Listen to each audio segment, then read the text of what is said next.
What's up, guys? This is Kensuke from KensukeART.com, author and illustrator for Manga for Dummies and figure drawing for Dummies. Today we're talking about thumbnails and how do we work from thumbnails to your final illustration. And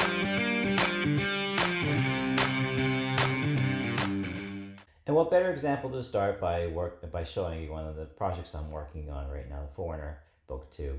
And I have my loose thumbnail sketch, which I have based on a script that I've created. And as you can see, these are all raw. This probably took me about 5 seconds or so. And how do we go from here? Well, I wanted to show today a feature that I've shown before in the past, and it's called, if you look up here on the right hand of the screen, you see these two overlapping squares, which shows, if you hover above it, it'll say change layer color. And what this will do is, if you're familiar with blue line artwork,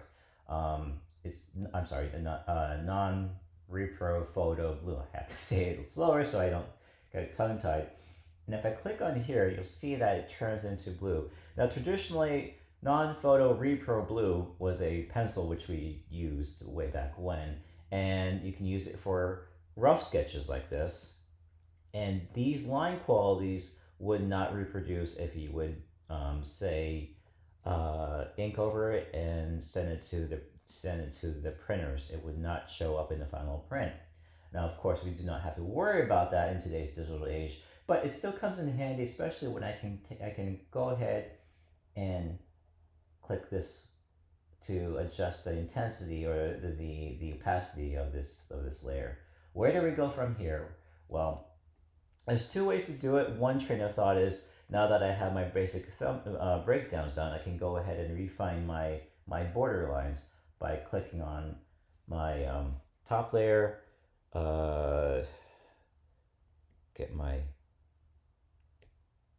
choose my divider. So for those of you who are unfamiliar with how this frame creating your borders works, I'll create another basic tutorial on that. But for now, let's move on forward, because this one I wanted to show a little bit interesting way how you can create custom frames. And I have not been doing it as much, but I kind of got a little bored with how the page breakouts have been going on, so I wanted to spruce things up a bit. Now you see this is a clear divide line. What I want to do is I wanted to create 3 frames. First, top here, then another box frame right here with a close-up of this character, and the third and final underneath.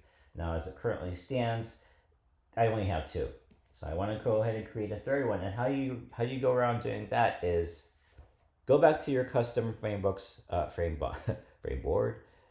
Go here, click on polyline frame, and what you do is you go and click, and every single click point you click, it'll make an anchor point right there. And when I tie the anchor, I get my own box right here. And I noticed that this thing does not have the exact same borderline as the rest of my frames. No problem. Select that frame. You'll see a selection. You'll see a box showing that it's selected. Go up to my brush size, and as I increase or decrease, you'll see that the thickness of the border changes. And I believe I have it set to 22. For the rest, let me go make sure that's the case. And it's a little bit thick.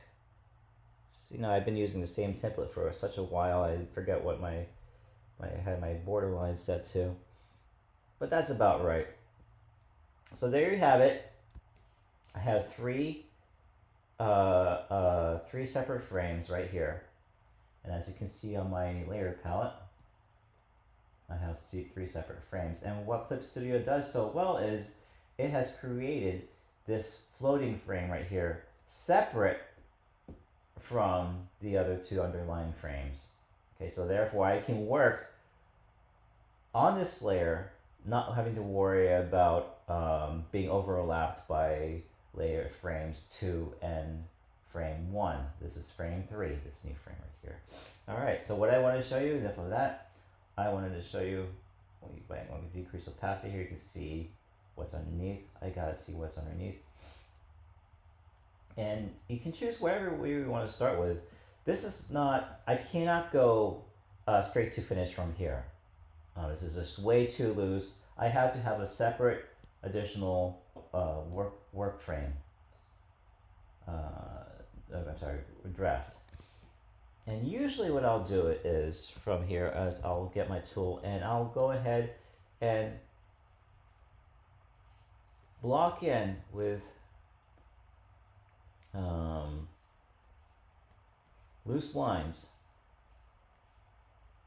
And I'm going to fast forward this part so you can kind of see what I'm going for, just so that you won't be stuck looking at me and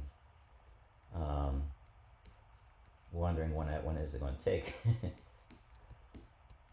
But this is designed to give me a little bit more definition, and you'll see how I laid out my strokes. They're very storyboard-esque, meaning if I were to work on my storyboards, when I usually work on my storyboards, this is the kind of flow that I would work. Really broad one strokes, just getting in the shapes and forms so that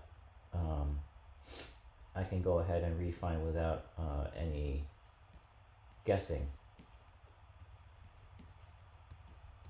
And people have asked me, how thick do I put my brush? Well, it depends. When I'm working this loose, looser, I do work with a thicker brush. Okay, let me just finish this frame and I'll go fast forward, speed things up so you can see how the rest of the things go.